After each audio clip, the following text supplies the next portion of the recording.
How are you guys doing tonight? Good? Yeah, super. Well, welcome to incubate or not to incubate. That is the question that we are going to debate today. This event is brought to you by, I have some slides here for you, FLT, Finnish Leadership Team Podcast, as well as Bloom Finland and our friends here at Maria01. Thank you for being here with us today. So let's get a feel of who is here today. By a show of hands, raise your hand if you are a founder. Thank you very much. Raise your hand if you are not a founder, but you're working at a startup. Okay. And raise your hand if you want to build a startup. Voila. And the rest of you are here for free food? That's okay too. Alrighty, so before we dive in, we're going to do a little icebreaker. So I would like for you to turn to someone that you don't know and tell them your name. And instead of telling them your title, we would like for you to say why you do what you do. We will do this twice. So find someone that you don't know. Pick your victim now. Tell them your name and why you do what you do. You have 30 seconds. Go.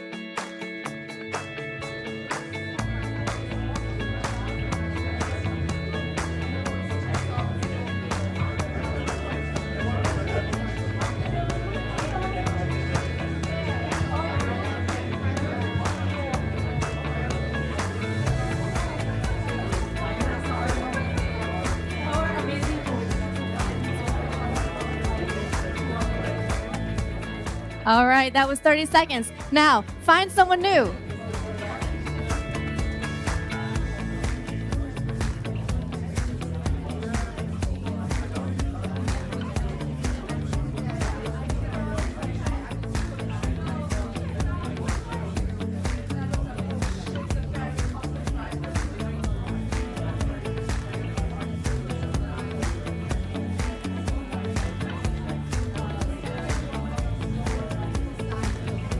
Ten seconds left.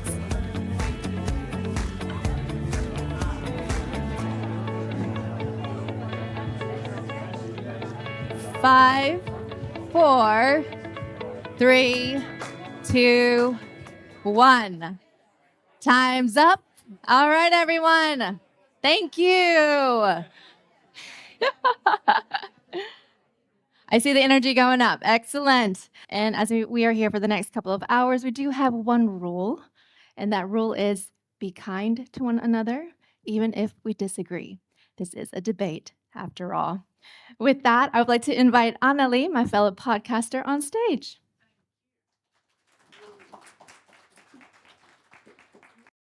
All right. Welcome also from the Finnish Leadership Team podcast.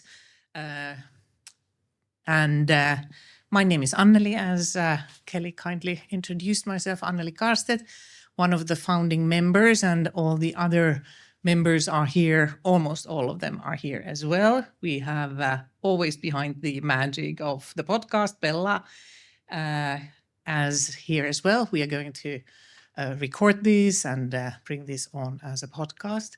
Then we have Mark Hayton over there and Kelly. Hello. And the person who we are missing is Alexei Goveshnikov, not available somewhere in East Asia. He's coming back from Korea. Okay, moving back from Korea. Just wanted to remind you of a very good podcast, the FLT podcast. The mission of it is to actually deeply understand leadership, and especially today's leadership and today's Finnish leadership. And that is why we have had great guests there all through the years, some of them here as well. I see there as well. And hopefully the Finnish leadership team Finnish leadership has moved away from management by perkele type of leadership, even though I'm not sure, reading today's news, where Kela is struggling with its way of leadership. But let's hope so. This is also our contribution to the immigrants who moved to Finland, trying to figure out what is Finnish company, what our Finnish company is about, what are the Finnish leaders made of. So hopefully also helping the integration there. I'm not sure if we have found exactly what Finnish leadership is about in a couple of words, but listen to the podcasts. You are, as the listeners, as well equipped to tell us what it is about. With that, I hope you have a good evening debating with kindness and enjoy. Thank you, Anneli. All right, let's get into our first block. To incubate or not to incubate, that is the founder's question. All right, so let's bring our panelists on stage. Let's first welcome Hristo Holmström. Round of applause. So I have a description for each of you. So Hristo is a recognized game industry leader and entrepreneur with expertise in game design, leadership, strategy, and business. His mission is to create unforgettable experiences for players worldwide and empower people and teams to pursue the work they love. Welcome, Hristo. Next Thank up you we so much. have, oh, it works. Thanks. Mina Mustafa. Applause, please. Welcome. So Mina is a highly regarded entrepreneurship trainer at TrainShare Universal, regularly teaching at the Shortcut Academy and Helsinki Incubators, and occasionally for organizations like Suomen Yrittäjät. And after immersing herself in entrepreneurship and personal development in San Francisco, Mina returned to Helsinki to launch her first startup. Welcome, Mina. And yes, in order. And now let's welcome Rashad Ismail. Welcome to the stage.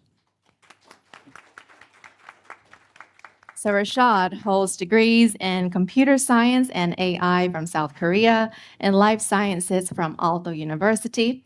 He has worked at VTT and the Finnish Meteorological Institute and was recruited to help launch and manage Terco Health Hub, the second largest health innovation hub in the Nordics and the Baltics.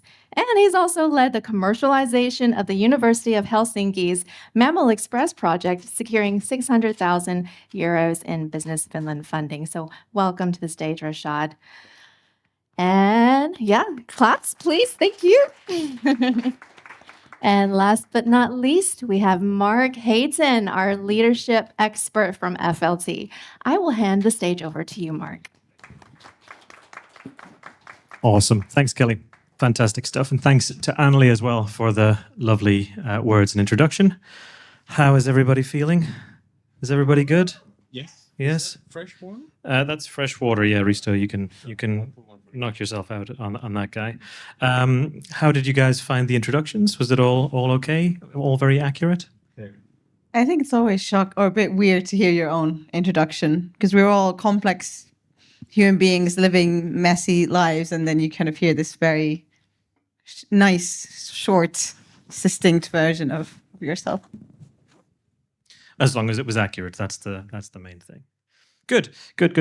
Well, the introductions were, as you said, quite formal. We're here, though, to talk about incubation, all right? And fundamentally, is the capital and the network that entrepreneurs and startups get from incubators worth the time, the energy, and the effort that they put into it?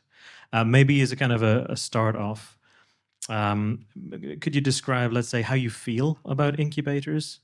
Just as a first starting point, and then maybe also just a quick definition of terms. So I think we're all on the same page.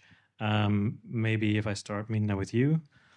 Sure. Thanks, Mark. So yeah, I think the term incubator, as we were discussing in our prep call, like what categorizes as an incubator, and I think most of all, I feel very obviously I work at Helsinki Incubators, and I think then Spark doesn't really qualify as an incubator, but it's an entrepreneurship training program.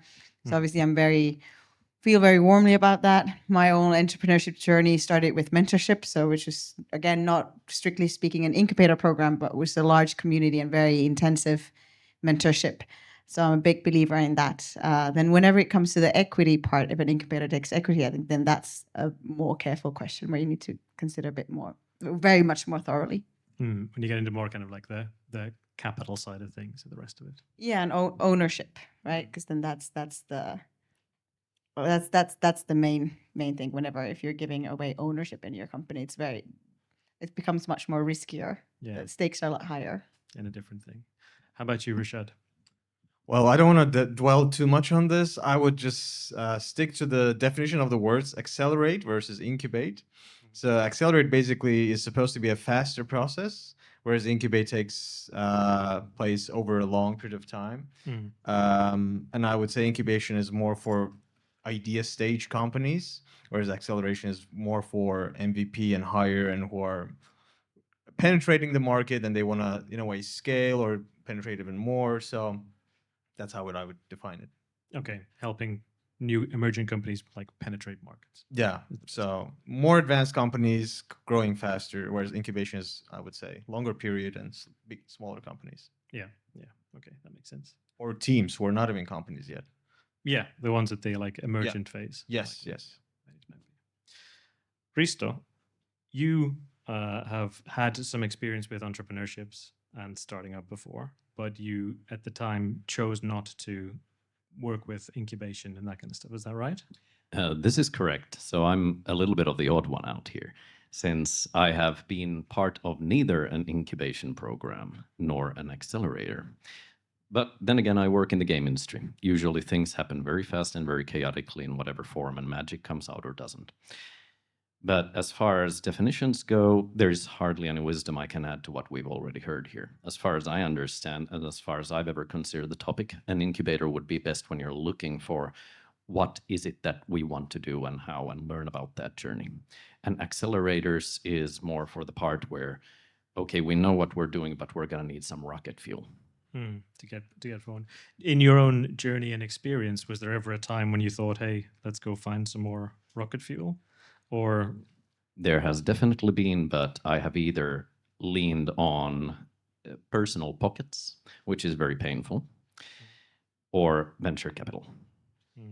Like directly. Very. Yeah. And in that time, was that a conscious choice? Was it something that you discussed like within your group, or you took on personally? It was always a conscious choice. And in the time that I was also much more engaged with early stage startups, it was also pretty much the only choice in Finland, unless I want to move all of my business abroad and go seek that. But these things weren't so established back in those times. Back in those days, yeah. Would you have appreciated it? I think the younger me may have appreciated many qualities of it, but also the younger me might have been having a difficult time looking past just jumping straight into it. I suppose that's then the interesting, or at least one of the first sort of interesting thoughts or questions about incubation, which is like, to what extent do you want to partner up and share the idea that you have with another partner or company against totally going it completely alone? Minna, you work with a lot of early stage people who are in this exact space. From an entrepreneur's perspective, what seems to be like the most critical resource that they have, or the biggest need that they have, like when they're starting out?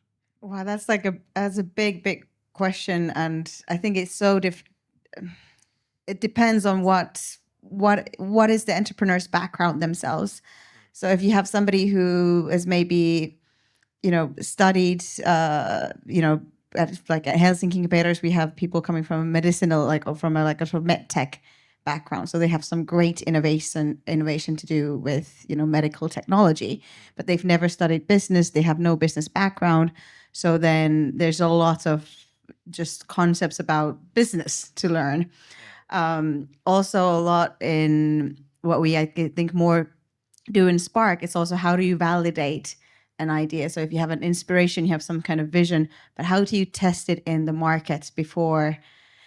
Sometimes it's great to jump all in. I've done that as an entrepreneur, but sometimes you can also run really fast and to a brick wall because you're just being led by your vision and by your kind of imaginative thinking, and you're building on your assumptions, but you're not actually testing or focusing on what is the actual need in the market and how can is there enough early adopters? How can I reach them? And I think that's what we at Train Share with Oki do a lot, and help those entrepreneurs to test their assumptions so you can figure out quicker. There's the cliche saying of fail fast, but it's kind of like how do you accelerate your learning fast and pivot? Yeah, so how do you actually throw some spaghetti against the wall? Yeah, so that you can just test quicker, right? Because that's also can feel it feels a lot safer building your thing and building your business plan and just focusing on your thing. It's very, very scary to then actually reach to your first customers, and because then you're putting yourself up for rejection. And for many early stage entrepreneurs, it can be a lot of resistance to, I don't want to find out if my idea doesn't work, because as long as you don't face that rejection, you can keep the dream alive. But how do we then actually encourage the entrepreneurs to go for it and to face that rejection? Because when you go for it, everybody always, not everybody, but we'll say in general, first ideas are rubbish, right? But we got to start with the first idea and we got to start testing it. But unless we go out there with the first rubbish idea, we have to start that journey to then find where there may be a piece of gold. Yeah, and I think that's, while most first ideas are like rubbish, it's true. The question is, how far away, I suppose, are you from that gold nugget, and how much can you kind of chip away to get closer to it? I wonder how does that experience that Minna has, how does it compare, Rashad, to the work you do in Catalyze? Okay. Yeah. At Catalyze, we help startups and researchers with EU funding and strategy. Yeah. Usually the clients that come to us, they already have an idea, and it's directly applicable usually to the grant. But can you elaborate more as to what you would like me to? No. I was just I think there's obviously the idea of sort of throwing spaghetti against the wall and validating the ideas, right? And like you said, the people who come to Catalyze usually have gone through a part of that process, right? Yeah. So where are the businesses, and then what are they really specifically looking for? Is it, like to Risto's point, also that they're just looking for more rocket fuel, or is there still development on that journey? The answer is a bit simple, because we help with EU funds. It's free money, so they're looking for free money. Well, that's the short answer. I don't know what else to add to that. May I jump in? Yeah, go for it. So some of the things that Minna said here triggered some thoughts that I hadn't actually considered before. And regardless of whether you're on an actual startup journey, the game industry, largely every project is a startup journey, even in the larger corporations. I think I could say that arguably the game industry may be the most competed industry on this planet, which means that it's incredibly likely that you will burn and fail gloriously, regardless of what you do or how well. And in terms of validating your ideas and so forth, I think a lot of finding success or maximizing your chances for that is figuring out what is the most vital part of what it is that you're selling. What is the most vital need that you want to address? What is a player looking for that is going underserved in the market? Or what can you do so much meaningfully and better than the people who have an entrenched advantage? And then you just reduce that to the tiniest possible component that might be able to prove or disprove that hypothesis. And that is what you test. It's a very functional strategy in our industry to build something incredibly small. And even if it doesn't properly even monetize or anything, just to see if there's even traction. Are people playing this? Do they want more of it? Are they sending you hate mail because it ended too soon? And that's already a great indicator that there is clearly a need for something like this. But definitely the early validation is always a part of that. And it's even more important when you have your own ass on the line, as said. On the early validation, I can add, not from Catalyze point of view, but so that's what threw me off in a bit, because I have background in, well, I've been doing Terco we started it 8 years ago. It was funded by University of Helsinki and Hus Hospital. It was an empty building, so we were told to build a whole hub just like this Mario 01, and was supposed to, and it is focusing on biotech and health tech. It's very specific niche. And there, through working at Terco, I realized that there's this big challenge in mindset, at least in Finland, that at least Finns tend to be very perfectionistic when it comes to their ideas. They tend to develop the product the way they see it, the way they think is what customers may need. And then they get it out to the market, and then they find out that no one actually needs the product. So this is in a way fail early, fail fast. So you need to, I think it was, what was it? Steve Jobs, who called Hewlett Packard before he even had the product. He was selling the product. So that's the idea of product development. You should start selling MVP, the pilot version, and then by selling, you'll get feedback. Is it good? Is it what they need? How it needs to be improved? So yeah, you need to really test it early and not get there when it's done. Yeah, and I think there's always that thing of like, I mean, sales is also, it's almost always a promise to sell something that doesn't, even if you're buying like a sandwich, you don't know what the sandwich tastes like until you've paid the money to get through it, with it, right? Yeah, and the sales is market validation process in a way. Yeah, exactly. Yeah. But then also like a lot of, in particular, gamers and entrepreneurs, they believe about like in their own particular product or service or solution, like right from the get-go. And everyone does. When you're building something, you really are invested in it. It's your baby. You think this is something cool I've come up with. Oh, I'm gonna make a big bang with this. Yeah. And then your dreams are shattered. Oh, no one needs it. You get negative feedback. This is crap and blah blah blah. And it's like, oh man. So. And I think as an entrepreneur, you gotta believe in your product or in what you're building, because if you don't, how would you have the stamina? How would you, I feel like as an entrepreneur, especially if you're a first-time founder, I think you're constantly outside your comfort zone, and you're constantly putting yourself, doing things that you really don't understand what's going on, and you're really expanding yourself. Yeah. And it can be very, very uncomfortable, and you're kind of pushing yourself. So I think you gotta have that drive. You gotta have something that you believe in. And I think more than money, I think you have to have some I'm a big believer in purpose, so maybe that's my bias, but I think if you have that really then helps you push through any limiting belief, any discomfort, and show up in places. As long as it doesn't distance you from reality. Yeah, well, that's the issue, right? Yeah. But I suppose that's then the question. So when you work with entrepreneurs, and startups in your role, right, to get them to understand a little bit more about how to throw spaghetti at the wall, how to take feedback, what's the incubator's like role, like in that feedback process? And do they sometimes maybe distort the message or provide an easy out? It can be, right? So before I tell this next story, I mean, incubators for sure. I mean, you can get bad advice, like plenty, like this, and that's something where no matter what program you choose or whoever you're coached by or whatever training you attend, I think it's always our responsibility then as an entrepreneur to take that as that is another human being giving you their opinion, maybe with tools or expertise as they have. But it's always then up to every entrepreneur to walk that journey themselves and take account. One of the things that we also focus on is taking accountability and ownership a lot. But where the programs can help is give encouragement or give tips. I can tell a concrete story from one of our current Spark participants. She is launching a sustainable underwear brand. So that's what she's now developing, the first line.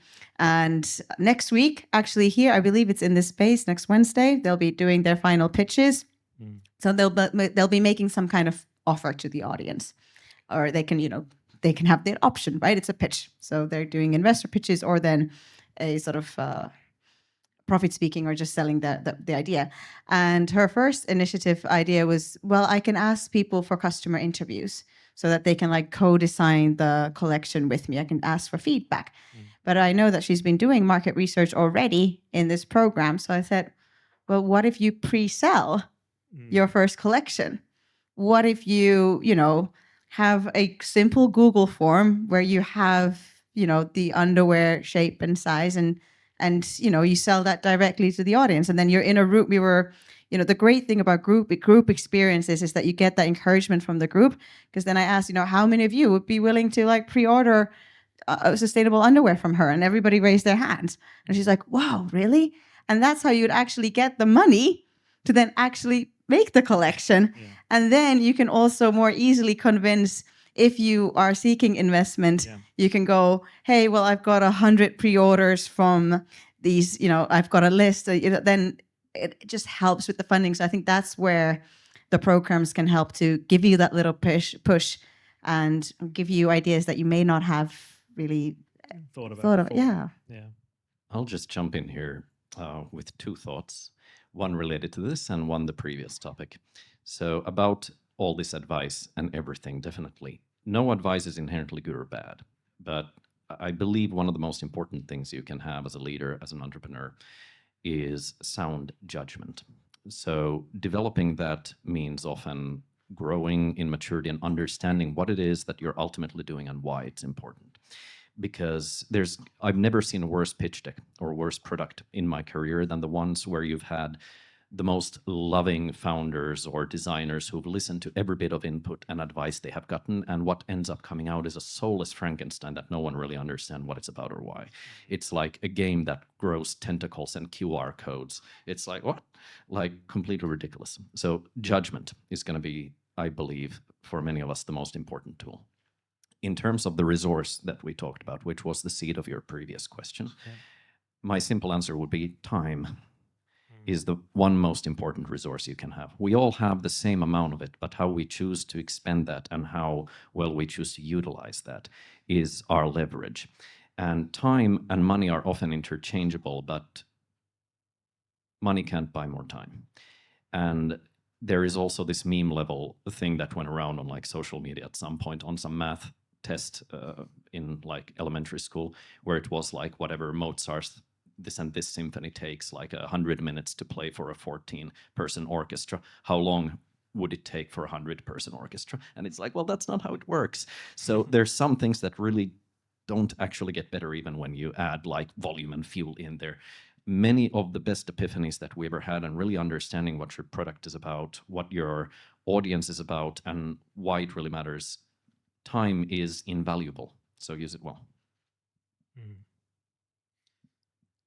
Yeah, I think that's one of the core things, which is that, the example that you gave of like, we have a group discussion and there are a few ideas flying, and then pre-sell your product line is a nice way to get to that like step. And you think, well, without that interaction, perhaps we wouldn't have gotten into this technique or into this method. But for the majority of people or the other people in that class or group, was it worth their time? Yeah, well, maybe I'm biased. I would say overall, yes, because I think we can also learn a lot from each other. Yeah. So I've seen a lot of power happen in these. So the program is usually, we have about 15, 20 people per cohort. So it's quite an intimate group. And that community and that support, especially many of these kind of early stage / aspiring entrepreneurs. I mean, how many of you can relate to having some fears? Like, anybody has fears in the audience? Yes, thank you. So that can really, really help to see, oh, they pitched or they're doing it, so therefore I can do it too. Mm-hmm. I think there's immense power in learning from each other's experiences, and they also, we went through everybody's pitches, so they also got to work on their call to action or ask. I would like to second that. I couldn't agree more. I believe the best shortcut to success is environment. It's not your talent. Well, talent, yes, matters, and other things and skills and connections and money, but the best shortcut is environment. And that's why these hubs exist, these programs exist. You learn from others, you learn from experts who advise you in the programs, you learn from your peers. So in a nutshell, I would say it is worth joining an incubator or a hub. Mhm. But can you not get similar services? Similar, like if you think about like labs or innovation hubs or that kind of thing, does it all have to come from an incubator, or are there programs and places where you can get the same alternatives? Because there's quite many opportunities out there, I think. Yeah, you have to do a bit of due diligence. Not all hubs and programs are made the same, built the same. Some of them have focus in certain verticals and niche areas like health and gaming. It's preferable that you go with the one that is closer to you, I would say. But then when it comes to what they have, well, labs these days, not so much.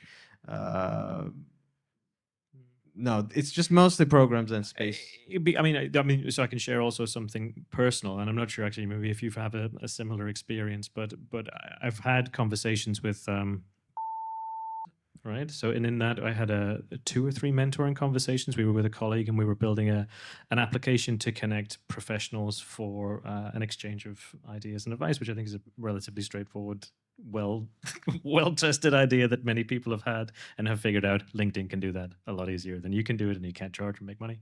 Anyway, the conversation that we had with rep was an hour and a half, 2 times an hour and a half. And I have to say, like, from those discussions, it took 30, 45 minutes to just explain what the idea was in a way that the person understood.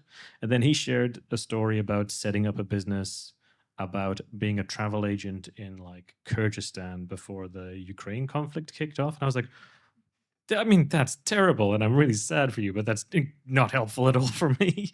And so it is the case that, like, yes, of course, every piece of advice is not bad advice. You take your learnings from wherever you can get. But in some of the mainstream support mechanisms that exist, particularly in Finland, the quality of the support, questioning, mentoring, all the rest of it is at best highly variable. Yes. And I think, well, one thing to say about at least in my experience. Be careful. I know. I'm like, can I say this is going to be being recorded? We'll bleep this part out. Don't worry about it. I was just saying one thing to remember, that a lot of, at least the ones that I have met and gone to these advice, they've never been entrepreneurs themselves. They've been administrators their entire life. So I personally would not recommend anybody to go there for business advice. It is for grants. So they are the ones that you need to convince to give you that wonderful free money that can enable your business. But I would definitely not go there for any kind of business advice. Yeah, the experience in the game industry is that there is nothing for you to gain except potential of the money, which you can potentially convert to some bit of time or bandwidth. But generally, we treat it as like very curious exercise of jumping through very specific hoops. You hope you find some person who's done it before, so they know what you have to do without you having to understand it, because you shouldn't, and it will provide you absolutely no value in actually building your business. So that's sort of the struggle. But the money is good, and money really helps. This is what I would suggest when it comes to incubators.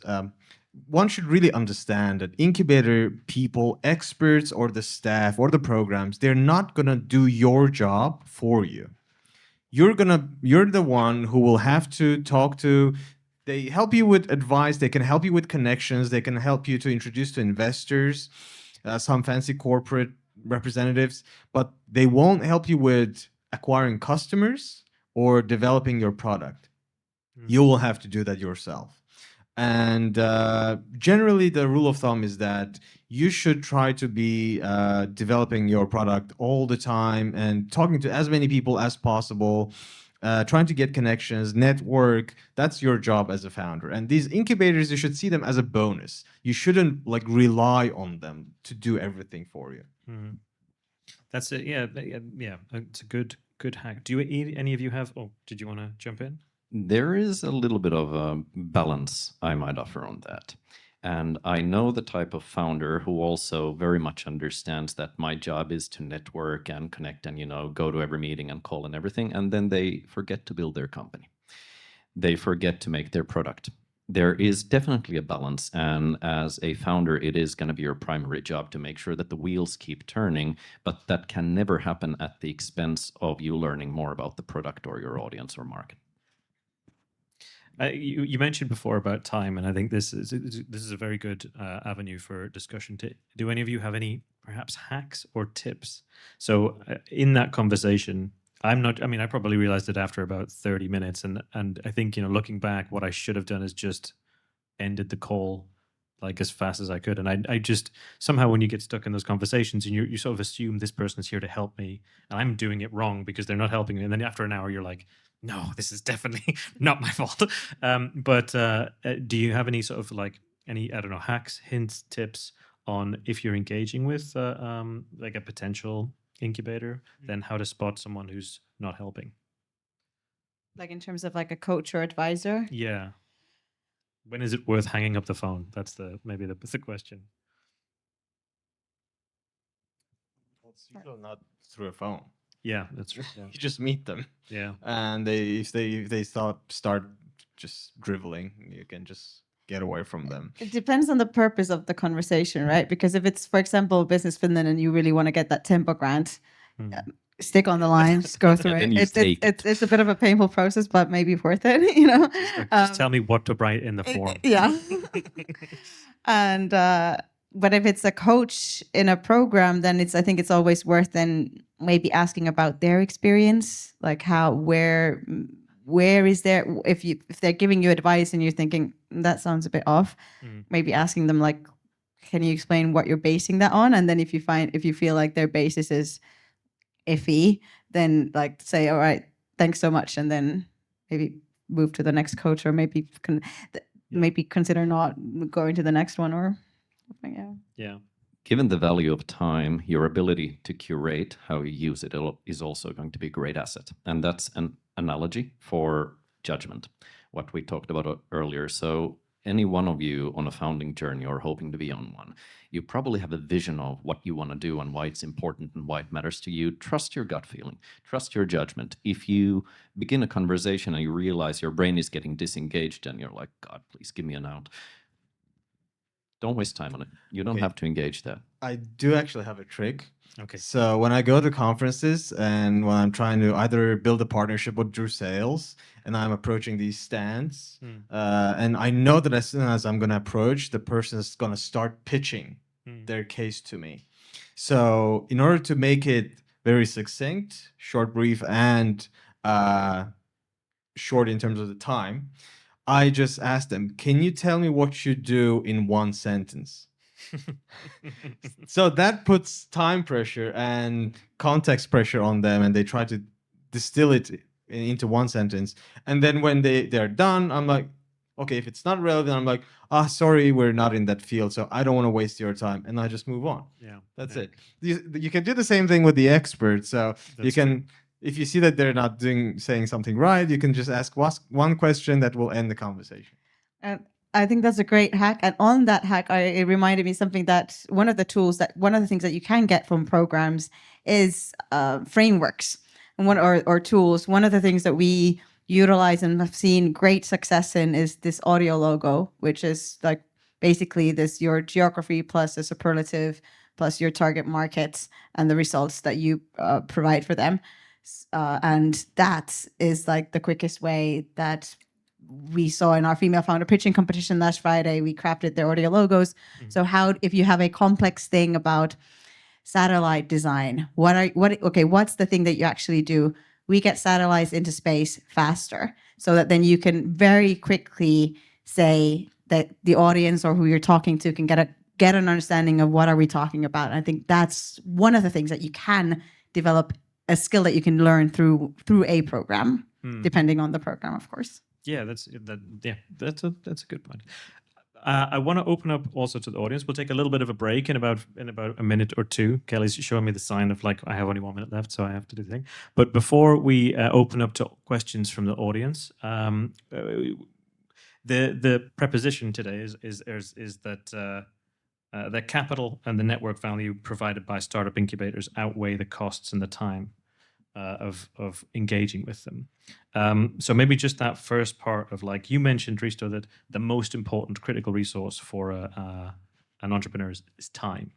And you mentioned, Mina, that it's sometimes they have gaps here, there, and everywhere. Is it really the case that entrepreneurs need, capital and networking above all. Is that Yeah, for me? I'll go. Okay. Risto said time, so let's the most critical resource for entrepreneurs. Okay, the most critical for early stage, I say peer support community, because you gotta have role models. You gotta, and that's what I mean. If you have them in your like natural circle, then that's great. Then maybe like, but a lot of the early stage founders or aspiring entrepreneurs that I know, they don't have that in their friend group. And I think peer support and role models, so that that environment that was mentioned, I think that's the critical thing. Yeah, put yourself in that environment. Rashad? Well, there's a very nice TED talk on what makes startups successful. There's this incubator called Idea Lab, built by Bill Gross, and he ranked various things in terms of contribution to the success. And guess what came number one? It wasn't the idea. Okay. It was timing, not the time as a resource, that's a different, but timing of your product into the market. If you're too early or too late, you're going to miss it. Second was team and execution. Third was idea. Okay. Fourth was business model. And fifth was funding. Okay. Wow. And then when it comes to your actual question, what's most crucial to founders, I would say resourcefulness. That's ability to quickly solve problems with what you have at hand.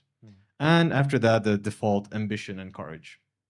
Okay. Resourcefulness, community, time. Lovely. Lovely summary. Okay. Yeah, I have to hand a microphone to Kelly. If you have a question for our panelists, then put your hand up and we'll come and find you, right?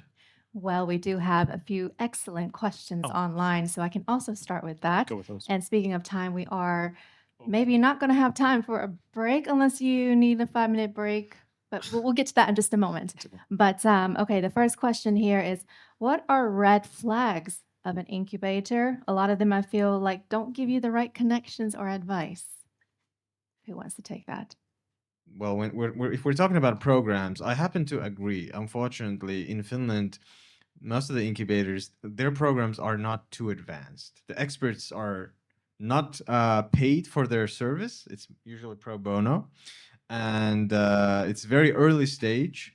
And yeah, so it's a bit too early stage. What we lack in Finland is really advanced accelerators. But then at the same time, we also don't have too many very advanced companies either. So it's a chicken and egg problem. But then, yeah, I would say we have to pay for the experts and try to go for the programs that are highly sought after. You usually hear about these, people talk about them.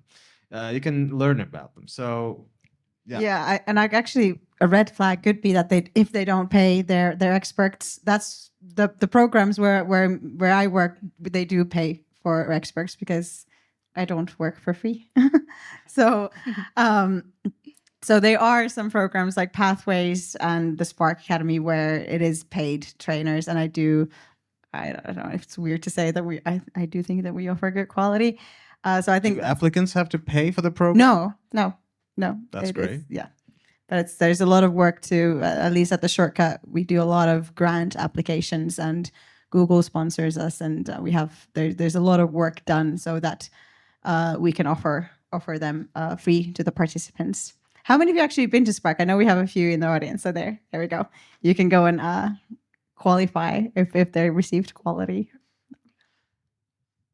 Yeah, I haven't been through these programs, but I can certainly tell a few red flags from an investment point of view that I see.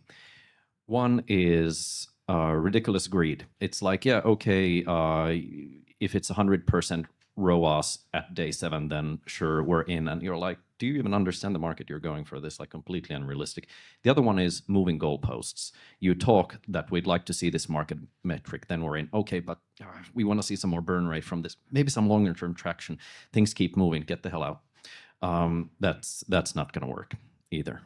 And reliability, generally, when people show up, they fulfill their commitments. If they promise to connect you to someone, if they go through on this stuff, you know that they're generally higher likelihood that's going to be a good bunch you want to work with. But the moment things start falling apart, it's probably a waste of your most valuable resource. But most of the incubators in Finland don't take equity. It's the startup studios that take equity. But then the incubator programs, hubs, no. So that shouldn't be a problem. That's where I feel like they're like those ones are. There's limited risk involved in trying out because you can always drop out. Exactly. You're also because if it's free and you're not paying and you're not like in a way committed, so you can test out and trusting that judgment that was mentioned earlier, trusting your gut. If something feels off, it probably is, and then yeah. Thank you very much. As this is a Slush side event, some of us are here from outside of Finland. There's a question, do you have advice of the best accelerators around the world? Y Combinator. Good luck with that. Well, there's one, I don't remember the name of it. The best ones are the ones that have connections to corporates. There's one in Germany.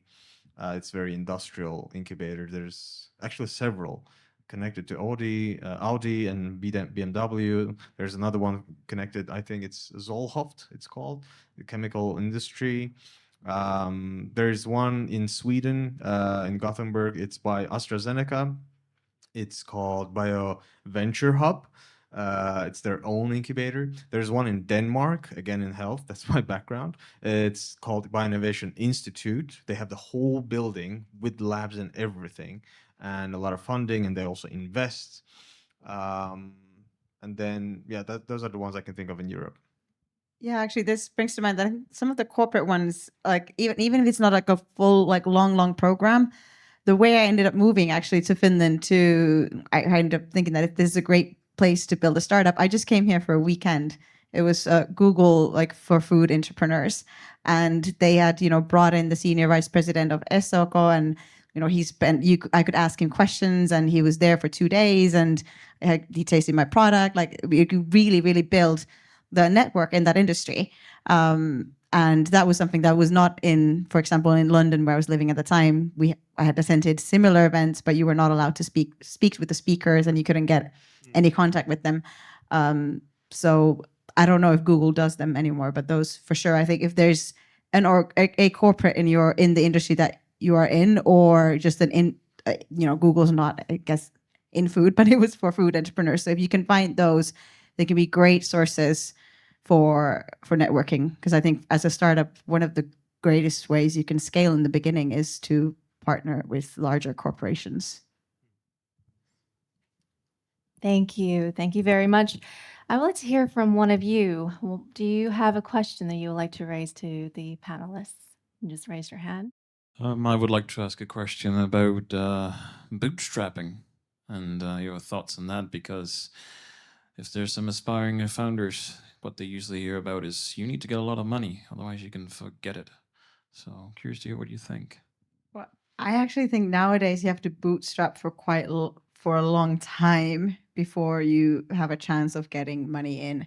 So I think it's part of the sort of blood, sweat, and tears where the resourcefulness comes into play, good use of time, networks can come into play.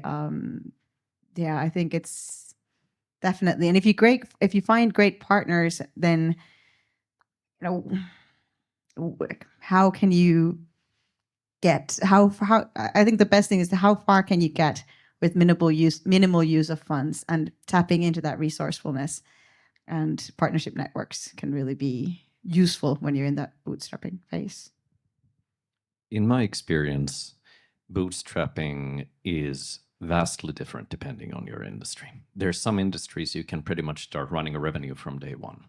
So that's that. In the game industry, you often have to spend an average of 40 million before you have a chance of seeing revenue or something like ridiculous when you start counting in like actual marketing costs, team sizes, scaling, like all these advertisement platforms, user acquisition costs are absolutely stupendous for a free game. So that's a little bit different. However, even there, you can do it. One part that does bother me about it, that it often means that a lot of bootstrapping tends to be the privilege of the people who are financially well off. So it sort of outrules a lot of that. Fortunately, for the rest of us, the people who are quite well off in that sense tend to often have other commitments that consume their time. And there's a large space for people who are younger, fresh out of school, less life commitments, this type of stuff, that you will actually have more of that vaunted time at your hands. But it does often then require you to find also other people who share similar mindset. Just agree on the rules early enough that if things start working out and you do look for that rocket fuel, you do incorporate, that you are on the same page from the get-go before anything ends up on paper. Well, if it is just a computer that you need and a server and maybe a website to start your business, by all means, do bootstrap. But the advice I've received is that rule of thumb in business is not to invest in your own company. So try finding investors who will do that for you, because most likely they have a lot more money and they have smaller risk. Whereas, let's say 30K is all you have in your savings and you're going to invest it into your business. And if that fails, you're screwed. Whereas for them, 30K is nothing. So generally try to find outside resources, funding, I mean. Alrighty. Welcome back. We've got one more block for you. And this time we are going to be flipping the question. Do incubators really deliver?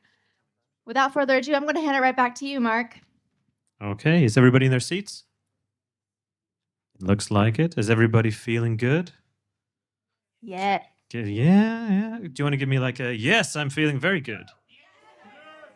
All right. What is it, like Wednesday night? It's Wednesday. Is it Wednesday night? No, it's Tuesday. I don't even know what day it is. Wednesday, yeah. It is Wednesday night. All right. Yeah, go for Wednesday night. Fantastic. Okay. So when we left off, we roughly we finished the conversation with what's the crucial thing, and it was time, community, and timing, right? And I mean, obviously, I did resourcefulness and timing, sorry, and also I liked your capital was third, I think, or funding was third, which is I like that. You need money, like that's just a fact. But to turn the conversation back into like, okay, to incubate or not to incubate, do we engage? Do we spend our time and our effort, and do we even risk potentially sometimes even our equity? Not with everybody, but with some. Do incubators really provide that crucial thing that we need? Do they provide timing and resourcefulness? If I start, Rashad, with you. Well, when it comes to timing, depends on an expert. Again, Yeah. if you're lucky to meet a good expert, they will tell you that, yeah, you need to time it well. The issue is that most people are really attached to their idea that even if you tell them that your timing is wrong, either you're too late, which is quite often the case. Yeah. Somebody already did it. It's not the end of the world. You could have a higher speed and you could overcompete them.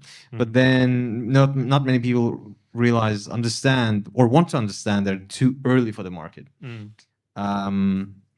Yeah, but.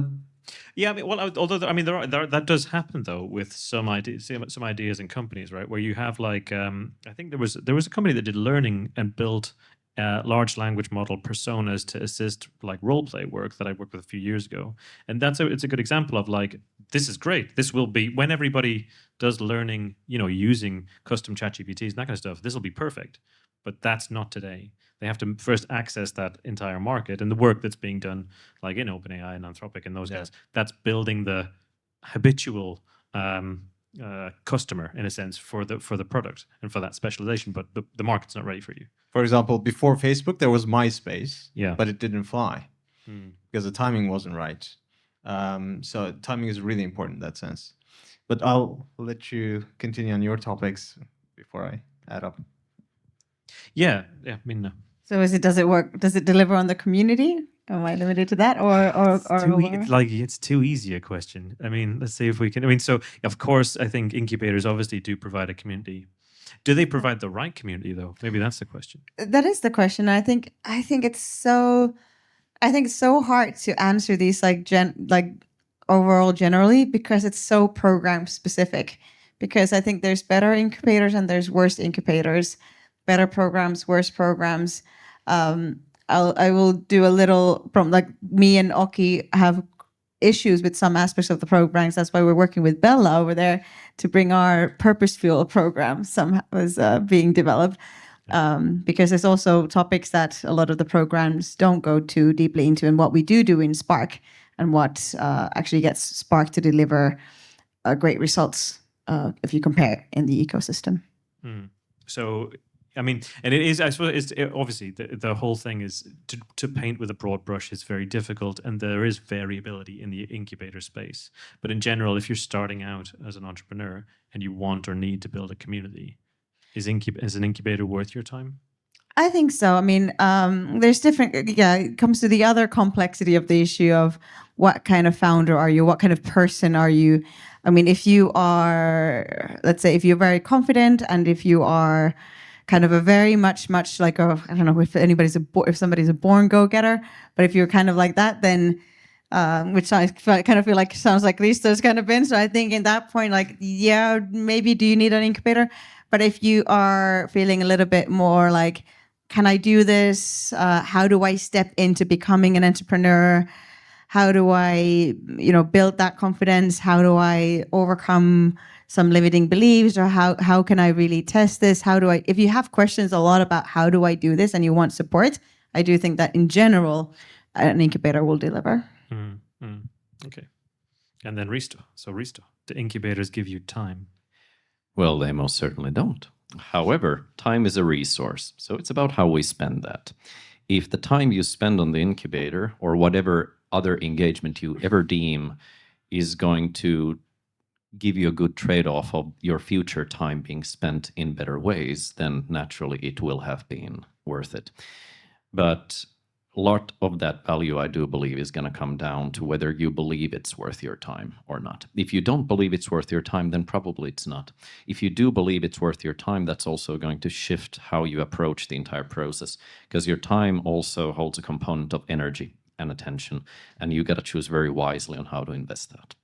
Can I say quickly on this time thing? Yeah. I do think that one thing where incubators can help on that time is that if we are open to hearing that maybe that's the feedback of like not being too attached to our ideas, it can get us to realize things faster, test quicker. So we can gain, in a way, we're spending time, but we can also gain time that maybe if we would have been working on an idea by ourselves for a year or 2 years, but if we would have just done a 3-month program, we might have figured out the same learnings that it would have taken us longer to do on our own. That's true. You get to kind of experience from other people's mistakes and failures and that kind of thing. Yeah. I agree to some degree, with the caveat of the Mozart's whatever symphony, that some things accelerated might not always give you the same result. If you put the chicken in the oven at 500 degrees Celsius, it will definitely cook faster, but it's not necessarily going to be better. Yeah, I suppose also not all mistakes are equal, because it's also the case that in certain communities and circles, if you say, oh, don't try that, I tried that and it didn't work, that might not necessarily be an applicable example. And there are a lot of people, I think, that sometimes look for maybe negative signals or reasons to not take the risk or take the jump. There was the note about timing that I absolutely have to jump on, because I don't believe anyone can ultimately tell when is the right timing or not. So anyone who claims otherwise is probably delusional in one way or another.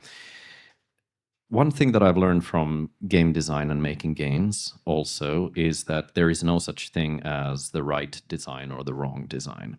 And I have learned the very hard way that for every idea that I also think is bad, there is someone out there who made $1 billion with it.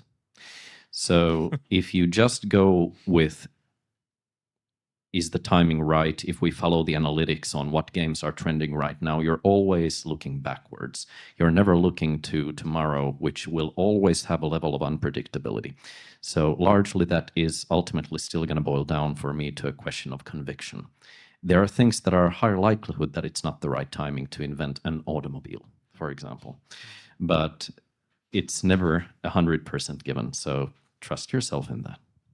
And that's, if I can add, then that's where it comes to the testing. So I think, as kind of it was mentioned, that no program is gonna do everything for you or build it or answer the advice isn't gonna, no advice is gonna build it for you. But how do we test? How do we get you out there? I think that can be the support. True, very true. Well, I want to touch on the fixed mindset issue. I see a lot of foreigners in the audience, and you touched upon the subject of Kela, management issue, yes. I saw that as well. And there very nice report came out this August by McKinsey. They analyzed Finnish corporate for the past decade, and they realized what is the problem that why are we in this dire need of funding? Because the government is indebted, right? Well, there are many reasons. Of course, there was the housing crisis in 2007, Nokia's downfall. Then the corona hit, and then the SDP Sanna Marin's government took a lot of debt, 40 billion, and now current government has to pay that off. Now we have the war in Ukraine.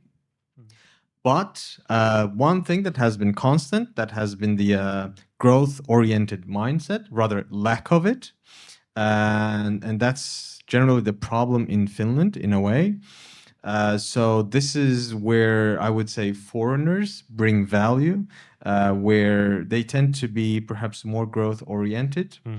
Yeah, and on this diversity issue, because we're now on diversity issue, there was another very nice study that came out by Katri Saarikivi in Yle. She wrote that she rather presented meta-analysis and analysis of teams with diversity. And diversity on its own is not an asset, despite what people keep telling you on the news. Just diversity as it is actually creating a bit of chaos, if you will. Just think about it this way. I have a silver lining. Yeah. Just think about it this way. You're trying to lead an army, and your army is made up of a bunch of different tribes. They're all good warriors, but different tribes. They have their own languages, their own cultures, their own motivation to join your army. And you're trying to steer them in one direction. It's going to be very tricky. And but there's one thing that can make it work. Can you guess what that is? Integration? No, trust. Trust. Okay. It all boils down to trust. And that is why similarity is actually a bigger predictor of success than diversity. But then the silver lining is, even if you can come from a different race, from different religion and sex or whatever, if you manage to establish that trust, you can make it work. And that usually ties to very small things, common interest, hobbies, maybe family clubs or whatever. So it really boils down to that.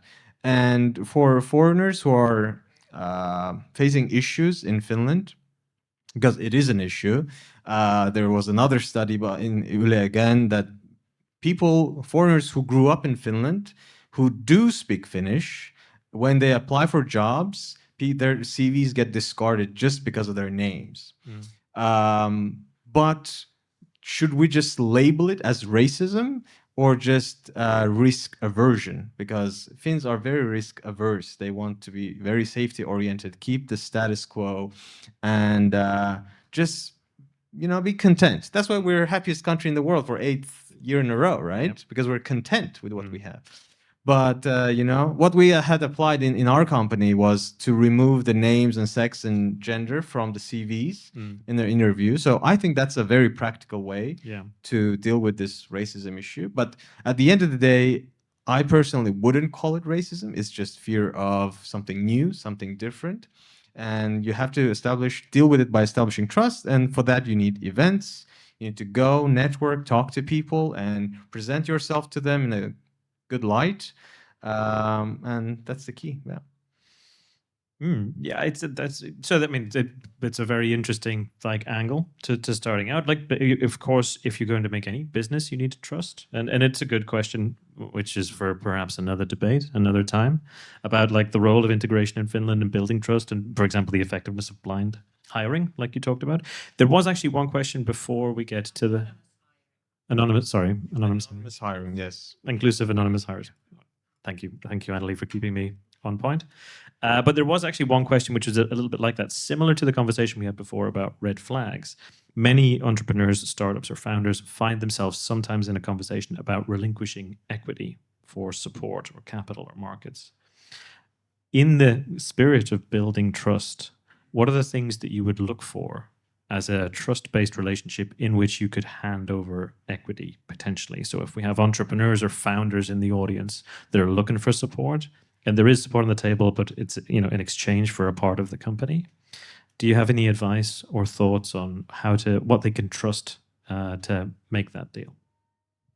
Yeah, I think definitely it's an important question. I think one of the main things is that you spend a lot of time with any person, specifically if it's like an angel investor or somebody who's going to be kind of coming into the company, because it's not usually just money, which is great, right? You also get resources and network and stuff like that. Definitely spend a lot of time with them, talking minimum kind of 6 months, working together, building together, seeing if you align and if you're on the same page. And similar to what Risto mentioned before, like if the reality starts shifting, then that's the red flag.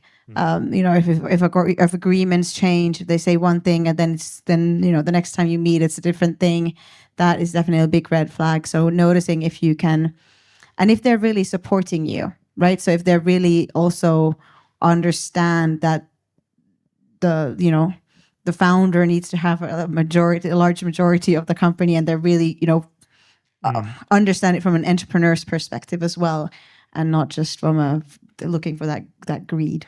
Yeah. Vague, collected thoughts.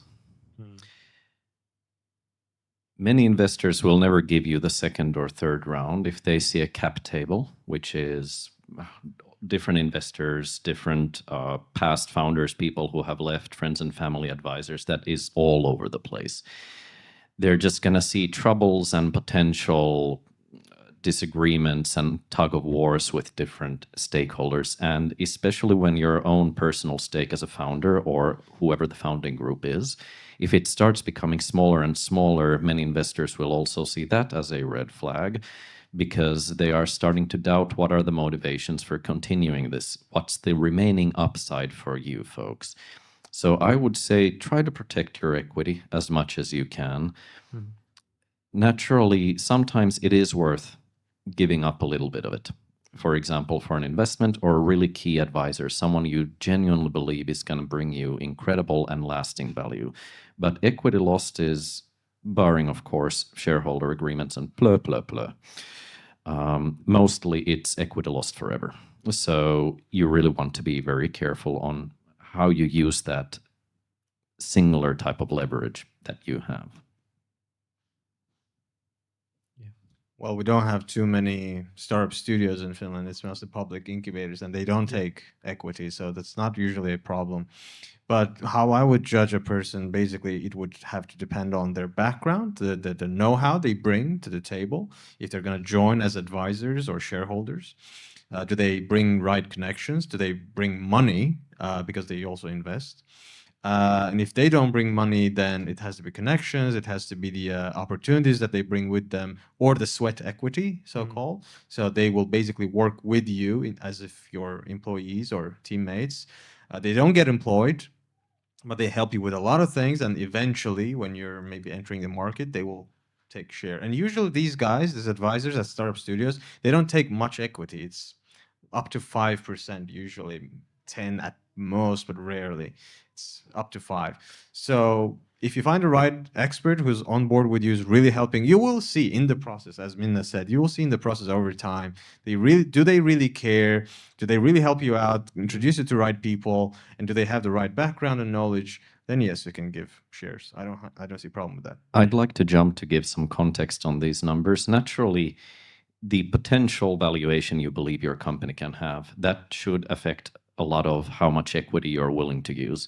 If you are going to put up a grassroots level hairdresser shop, for example, it's not going to be a scalable billion-dollar thing ever. It's fine to give 5 to 10% to a critical partner or a small-time angel investor, whatever, who can help you get it off the ground. That's okay. In my line of work, over my dead body, would I ever give more than 0.5% to an advisor? It doesn't matter how valuable they are, but if this business scales, we're talking about like $10 billion exits. So it really has to be there. And on top of that, I would probably add like cliffs and other conditions to make sure that, okay, you're welcome on board as an advisor. Here is your lucrative 1%. However, it will only materialize once the funding you promise you can unlock has come through. So you're going to earn it for me to make sure they also have a vested interest.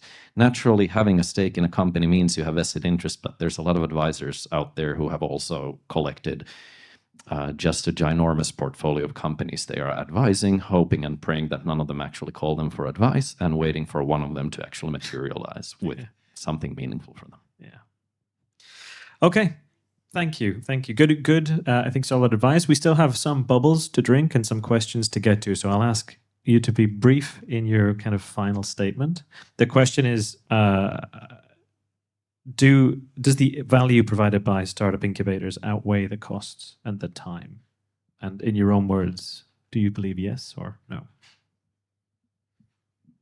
I guess I'll start again. Yes, specifically, I mean, if we're again talking about that the incubators are not currently in the ecosystem, they're not taking equity, so there's no cost in that way for you. I think it's always worth it to try, and if after a couple of weeks you feel like it's not worth your time, then you just drop out. Yeah. Exactly. It's always an option. Yeah, dropping out. You're not bound by chains to the incubator. You can drop out. And usually they are very good in the idea stage. You have no idea how to, frame your business and business model and all that. So it's very good. And for later stage companies, there are incubators for more advanced, but then usually most of these incubators, they're not too active. They basically, you join the incubator and they have events that you can attend if you want to, and then they can provide you some discounts to conferences you can take advantage of. So they don't really take much of your time in reality. So I would say, why not? If you're convinced you know what you're doing, do it. That would be my general statement. However, if you are not maybe as proud as someone like myself, then perhaps the decision could be about wherever you believe your time is best spent. If you believe any particular journey with any partner or incubator, it is going to afford you more time in return that is better spent, or it will help you hone your understanding of how to even set this up, especially if you're a first-time founder and you're sort of lost in that jungle. Or if you're looking to hone in on what is my true conviction, then probably there can be some soul searching to do. If you do believe an incubator is going to be the right path for you to have that peer network essentially encouraging you and pressuring you and rubber ducking you towards that, then that is the right call. If you are skeptic about that and you are not sure that's going to give you value, you don't feel right with it, I would not advise it. As an entrepreneur, it's very important that you learn to trust your own judgment. Perfect. I think my dad told me once that if there's more than 2 caveats, it's a no. Okay, with that, I'll hand over to Kelly. And questions, is that right? Yeah, thank you so much. I was curious about the not incubator path, like how that would look like, or if you have any tips or advice on that. Yes. I'll be happy to take this one. So that pretty much depends on, of course, the industry and the business you're in. In my field of work, the generally best solution is to try and start building whatever it is that you're doing. Use the critical resource you have, which is time, in order to supplement whatever you don't have, which is usually the money at that stage. Try and reach a prototype and proof of concept for the market as soon as you can. If that is out of your reach, try to understand the problem that you're about to solve as well as you can. If that is out of reach, build an incredibly strong conviction about what matters to you personally, because every startup journey that eventually becomes any kind of meaningful journey is going to be filled with 1,001 near impossible challenges. And if we knew how difficult it's going to be, none of us would ever do it. And it's sort of like that conviction and belief also in why it matters to you personally, that's going to be your personal rocket fuel for getting through those difficult times. So start with that And in reverse order, if you have that, then understand your problem well enough. If you have that, prototype it. If you have that, maybe you don't need an investor, maybe you don't need a partner. If you do, and if you want to accelerate that, then figure out what's the right step for you. Thank you. We've got one more question back here. Hello, Janne Kilpeläinen. Maybe connecting a couple of points together. I like the diversity thing, and I believe that diversity is good as long as you have the capability of leading diversity. And the trust is absolutely the mandatory one, and that's why you can systematically build teams which are based on trust and common purpose. Because if you have strong common purpose, it brings that trust. And kind of the question is then if teams were rated number 2 on the one, do you actually help the startups to systematically build the teams, because these are teachable, learnable skills, instead of leading them into the mercy of luck or personal chemistry? You can actually build strong teams when you focus on it a little bit. We didn't. But then there are programs that do. They bring together individual founders or wannabe founders, so to speak, and they have programs for that. I believe Aalto ES has such program. Is it Ignite that they call it? Business Helsinki, back then Newco Helsinki, they used to have founder meetups. They would bring together people and help them to make teams. But then those events were just like one-off, whereas Aalto ES is like a program. So you spar kind of speed date over a period of time with a bunch of other founders and try to make a team. So yeah, there are some programs for that, and you can try to find them. Sure, I can. Yeah, the programs that I'm a part of, it's the teams that come, and a lot of them are in Spark, mainly solopreneurs, early stage, and yes, we sometimes do talk about with leadership. Leadership is some of the things that we go through. So on that point a little bit, we do about partnerships and stuff like that. So I think you can learn a little bit from the program, but in terms of building a team, actually like networking or finding, I think that's one where the programs can support. But I often get asked, how do I find the right co-founder? And I feel like that's like asking, how do I find my spouse? Like, well, like you gotta go out there and network, but you never really know where then and how the dots are gonna add up together. There's no Tinder for founders now. New business idea. Yeah, exactly. Incubators can definitely introduce you to a network, and there's probably a lot of advice on what you should be looking for in your teammates. I know many investors look for this, like to have a perfect harmony of a team, but there isn't any single common rule except I would give except look to yourself in a way. One of the best recipes you can have is to learn to separate your personal ego from the purpose of your company. If you can do that, that will make you much more agreeable to work with, and if you can find similar people, all the better. And that's actually something that we focus a lot at TrainShare is self-awareness turning into business awareness. And I'm sure there's many more amazing questions, which we can all cover over the bubbles after we're off the stage.